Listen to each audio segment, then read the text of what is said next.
ശിലായുഗത്തിലേക്കൊന്ന് പോയി വന്നാലോ? ശിലായുഗ കാഴ്ചയാണ്. സസ്പെൻസ് കളയുന്നില്ല. മുനിയറകൾ എന്ന് കേട്ടിട്ടുണ്ടോ? ശിലായുഗ കാലത്തിൻ്റെ ഓർമ്മപ്പെടുത്തലുകളാണ് മുനിയറകളെ കണ്ടുവരുന്നത്. ഇടുക്കി മറയൂരിൽ ഇത്തരത്തിൽ നിരവധി മുനിയറകൾ കണ്ടെത്തിയിട്ടുണ്ട്. ആ മുനിയറകളുടെ വിശേഷങ്ങളും ചരിത്രവും ഒന്ന് നോക്കാം.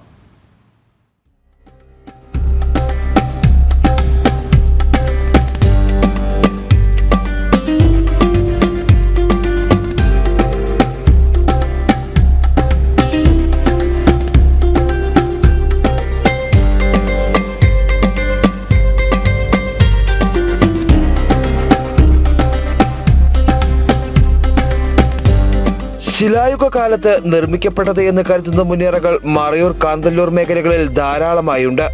3-4 വലിയ പാറകൾ മണ്ണിൽ കുത്തി നിർത്തി അതിനു മുകളിൽ വലിയ പരന്ന കുടക്കല്ല് സ്ഥാപിച്ചാണ് മുനിയറകളുടെ നിർമ്മാണം.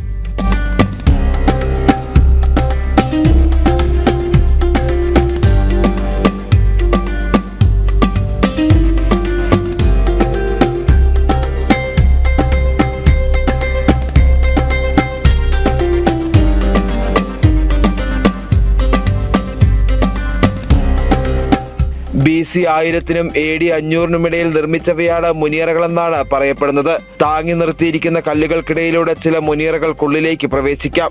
വളരെ ഇടുങ്ങിയ സംവിധാനമാണ് അറയ്ക്കുള്ളിൽ. ഒരാൾക്ക് നിവർന്നു പോലും നിൽക്കാൻ കഴിയില്ല.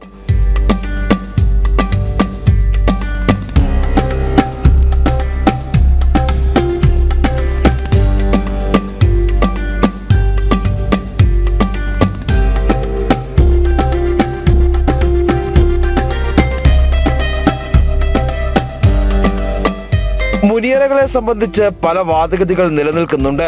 മുനിമാർ താമസിച്ചിരുന്ന സ്ഥലമാണ് എന്നുള്ളതാണ് ഒന്ന്. മഹാശിലായുഗ കാലത്തെ ഗോത്രത്തലവന്മാരെ സംസ്കരിച്ചിരുന്ന ഇടമാണ് ഈ അറകളെന്ന് പുരാവസ്തു വകുപ്പ് പറയുന്നു. ആദിമകാല മനുഷ്യർ വന്യമൃഗങ്ങളിൽ നിന്നും പ്രകൃതിക്ഷോഭങ്ങളിൽ നിന്നും രക്ഷപ്പെടാൻ നിർമ്മിച്ചവയാണ് ഇവയെന്നും ഒരു കൂട്ടർക്ക് അഭിപ്രായമുണ്ട്.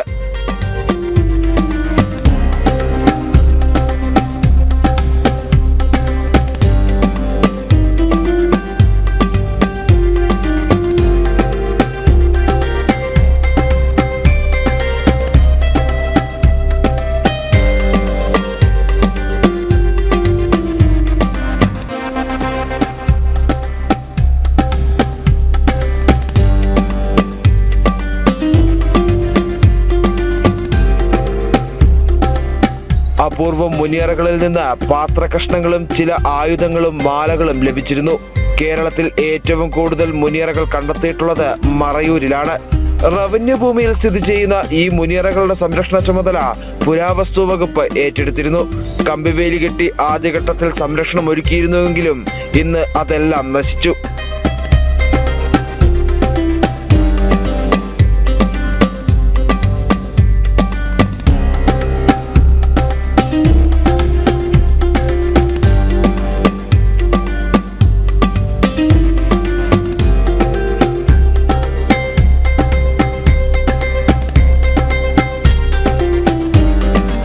മറയൂരിലെ മുനിയറകളെല്ലാം തന്നെ ഇന്ന് നാശത്തിന്റെ വക്കിലാണ്. 1350 മുനിയറകൾ ഉണ്ടായിരുന്ന മറയൂരിൽ ഇപ്പോൾ അവശേഷിക്കുന്നത് 625 എണ്ണം മാത്രം.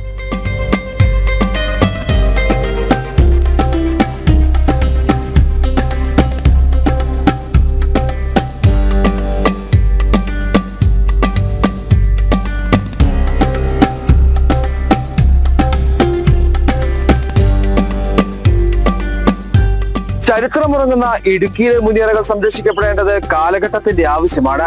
മുനിയറകൾ സംരക്ഷിക്കാൻ ഉത്തരവാദിത്വം ഏറ്റെടുത്തവർ ഈ ഭാഗത്തേക്ക് തിരിഞ്ഞു നോക്കുന്നുണ്ടോ എന്ന ചോദ്യം മാത്രമാണ് ബാക്കിയാകുന്നത്.